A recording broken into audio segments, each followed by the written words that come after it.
No te quedes fuera. Aprende sobre fenómenos naturales, sus riesgos y planificación territorial. Cada martes y viernes a las 11 de la mañana con Cristian Farías en divoxradio.com.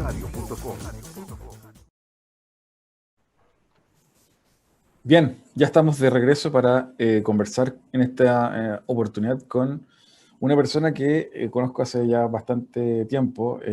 Nos ha ayudado en distintas ocasiones a trabajar con emprendedores en temas de gestión comercial, como les comentaba en la editorial.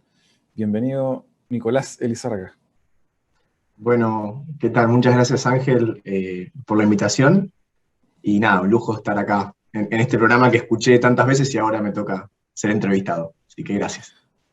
Bueno, siempre partimos, Nicolás, conversando un poquito de la historia, sobre la historia del invitado y cuéntanos un poquito de ti, de tu pasado en Argentina, tus estudios, primeros pasos y bueno, cómo derivaste finalmente en la conformación de Empower IT. Sí, con gusto. Bueno, no, a nivel académico tengo un perfil mixto entre marketing y tecnología. Estudié las dos cosas. Me inicié en el área de marketing de una empresa de tecnología y después me pasé al área comercial.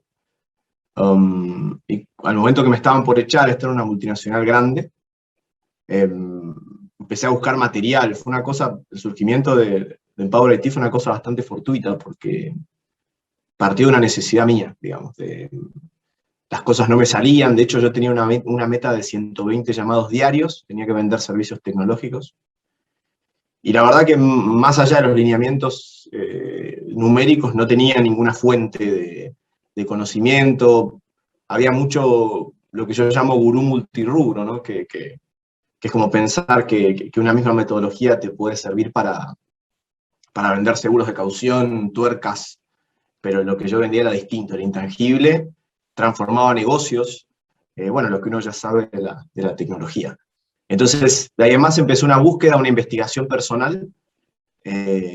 Mucha gente me obsequió cafés, me obsequió conocimiento, y en un momento, nada, igual me echaron, valga la aclaración de esa multinacional, me echaron y en buena ley, porque efectivamente no cumplí mi meta de ventas. Pero después me fui a una pyme que vendía lo mismo, la misma tecnología, y ahí sí me fue mejor. Empecé a trabajar en que todo este conocimiento estuviese sistematizado, siguiendo la cronología de la gestión comercial, siempre de tecnología, que es de lo que yo sé. Y con ese manualcito y mucho mérito de quienes eran mis jefes, que habían desarrollado un producto súper innovador y muy interesante, logré traerme contratos y negocios de 14 países. Vendí tecnología en 14 países. Y de manera circunstancial, en un avión desde Santa Cruz de la Sierra hasta Buenos Aires, se me sentó al lado una persona y me comentaba lo difícil que era cerrar negocios en Santa Cruz.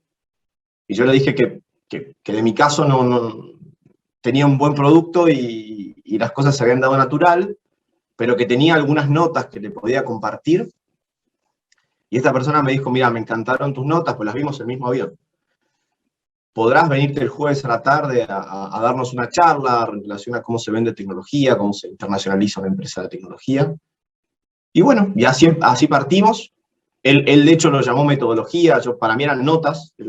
Esta persona, Marcelo, a la cual estoy muy agradecido, lo llamó metodología, y de ahí en más empezamos a crecer. Yo justo había abierto la oficina de la empresa esta para la que trabajaba en Chile, así que naturalmente, digamos, tenía viajes a Chile periódicos, con lo cual empecé a hacer networking allí, y empezamos a trabajar primero con las cámaras de empresas de software, con Chiletec y Chiletec, que es la asociación que nuclea a los que escriben el código de Chile.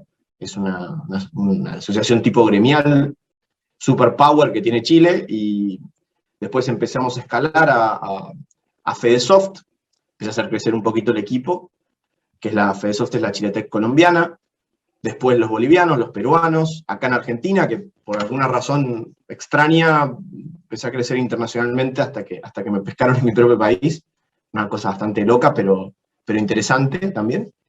Y después surgió la otra necesidad, que tenía que ver que gracias, digamos, a UDB Ventures, que me dio la oportunidad no solo de trabajar con ustedes, sino de ir depurando esta metodología y aplicarla a las necesidades que tienen los startups digitales.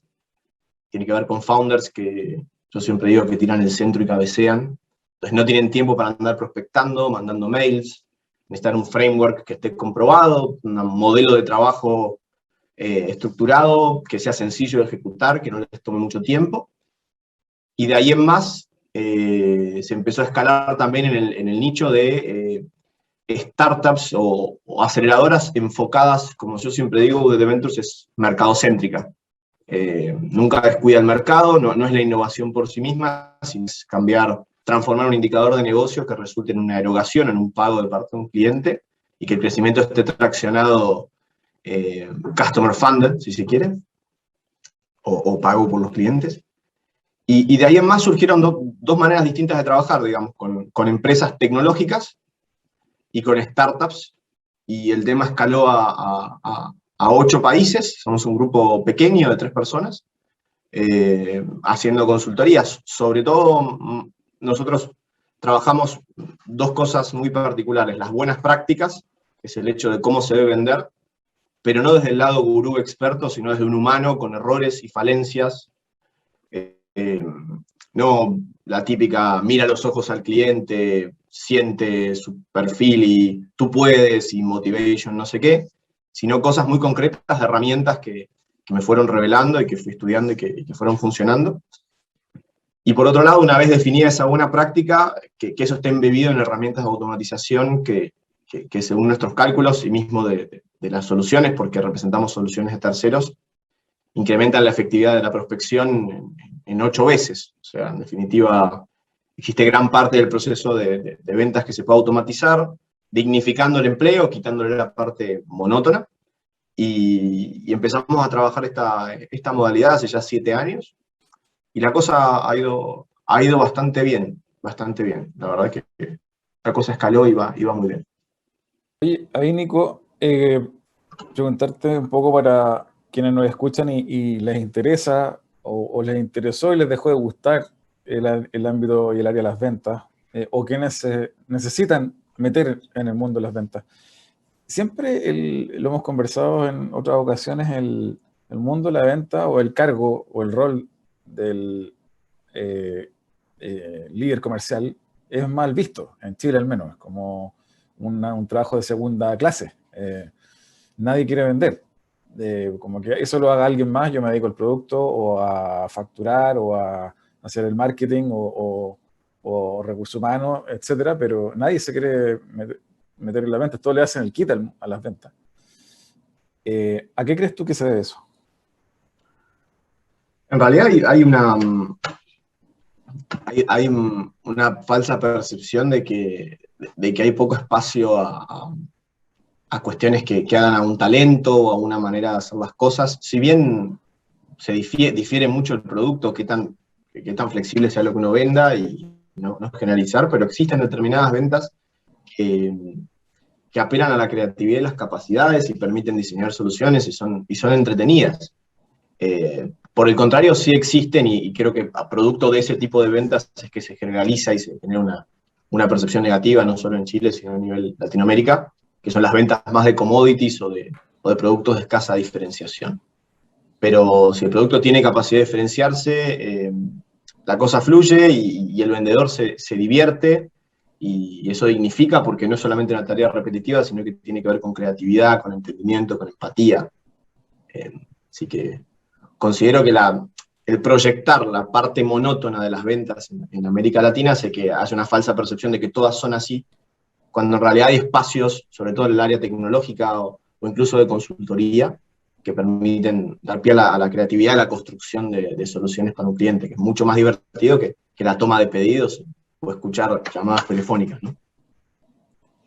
Y en esa línea, preguntarte también por esta lógica de que uno ve las películas o las series del vendedor como un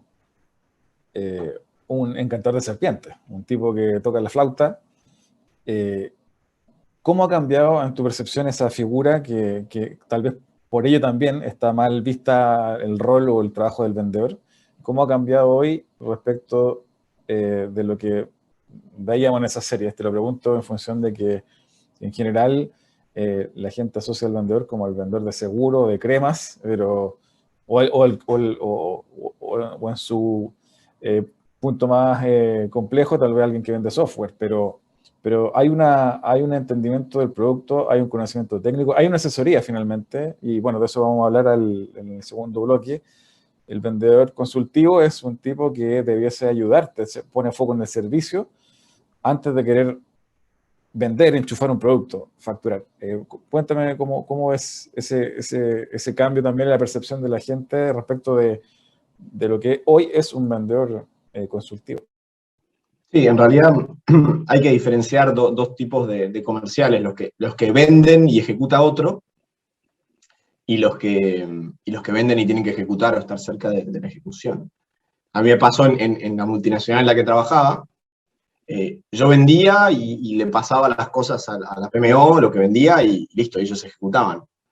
En cambio, en la PYME, la MIPE en la que trabajaba después, el que ejecutaba el potencial problema o la potencial bomba que yo podía llegar a vender, que de hecho lo hice muchas veces, era mi jefe. Entonces ahí es cuando tuve que buscar una conexión entre que lo que yo vendiera y prometiera fuese efectivamente ejecutable.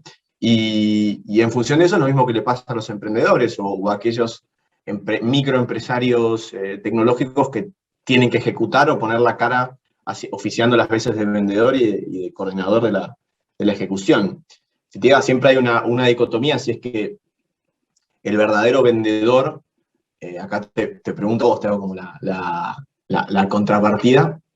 Ángel, ¿vos considerás que es mejor una persona con dominio técnico que pase a vender, o es mejor tomar una persona que vende otra cosa y enseñarle lo técnico para que venda?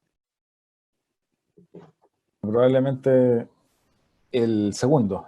Creo que la capacidad de conectar, de saber leer, de ponerte al servicio, es una capacidad escasa. La capacidad técnica probablemente uno lo puede contratar o tomar o aprender, si es que no se sabe.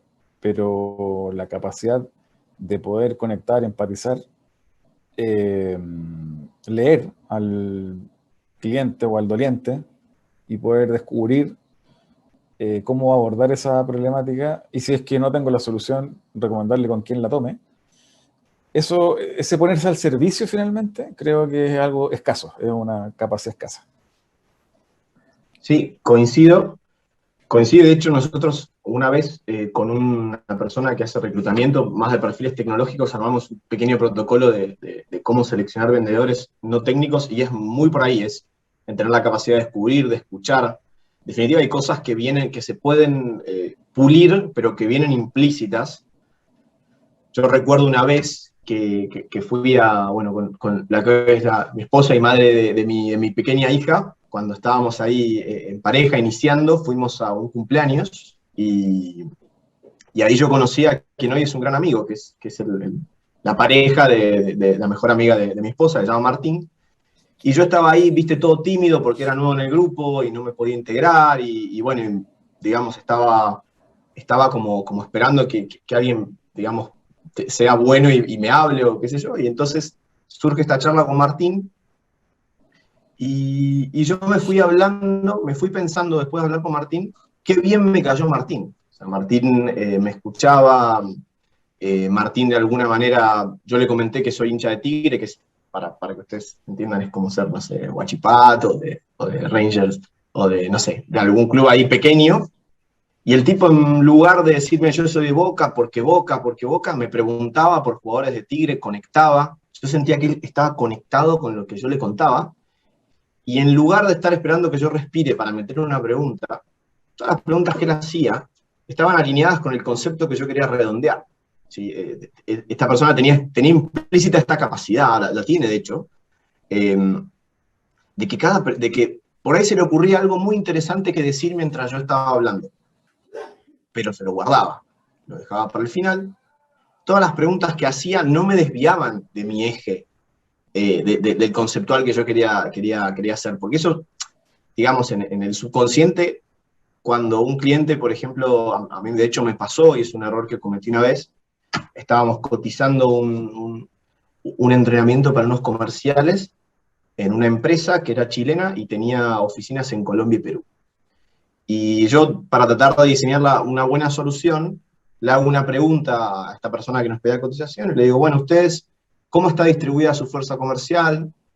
Y nosotros tenemos vendedores en Chile, Colombia y Perú. Y ahí yo lo interrumpo y digo, no me pude aguantar. Nosotros tenemos clientes en los 3 países. Y en definitiva, lo que yo percibí que podría llegar a ser un atributo positivo, que era, esta persona conoce la idiosincrasia de los 3 países, con lo cual lo va a poder vender, lo va a poder enseñar mejor, fue como una molestia para la persona, porque la persona estaba esperando responderme respecto a la distribución y los procesos de su fuerza comercial, y en realidad no necesitaba decir eso. Lo que yo debía haber hecho es guardarme, apuntar eso, y al momento de presentar la solución mostrarlo como atributo al final, y no redirigir la conversación en función de mi ansiedad, ¿se entiende? Y estas cosas, la posibilidad de ser autocrítico, de entender cuando uno, digamos, que no echarle la culpa al contexto, el hecho de retener términos y espejarlos. Si el cliente dice bañera y no bañadera, responderle bañera. Que sean personas que pregunten, que estén orientadas cuando se habla de objetivos, que pregunten cuáles son los objetivos, que tengan correctos recursos sintácticos para explicar un concepto si es que el cliente no lo entiende, que cuando presentan, en lugar de preguntar ¿vamos bien?, que es más una pregunta para verificar la calidad del canal comunicacional en términos de que no se haya cortado, hagan preguntas inquisitivas y preguntas que realmente activen a la audiencia y que realmente estén interesados en recibir el feedback de lo que están presentando y no de terminar de presentar. Hay determinadas cosas que, evidentemente, volviendo a la pregunta anterior, no es necesario lo técnico.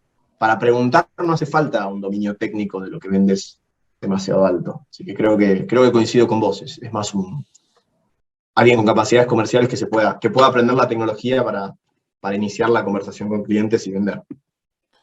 Bien, al regreso a esta breve pausa musical, vamos a seguir conversando con Nicolás Elizárraga sobre cómo las empresas, cómo los equipos de venta se deben poner al día respecto de este mundo post-pandemia que nos va a tocar vivir para seguir realizando gestión comercial, usando tecnología, usando herramientas digitales que permitan automatizar, que permitan hacer más eficientes los procesos comerciales. También algunos tips de cómo poder conformarte como un buen vendedor consultivo, que finalmente tiene que ver con lo que comentaba recién Nicolás, del conectar, del entender, del descubrir, de ponerte al servicio, y eso tiene netamente que ver con ámbitos culturales, de pasar de ser profesionales transaccionales, de querer vender a toda costa, a una relación no transaccional que nos permita construir relaciones. Y eso, de eso vamos a estar conversando también a la vuelta de esta pausa musical. No se lo pierdan, seguimos con Nicolás Elizárraga.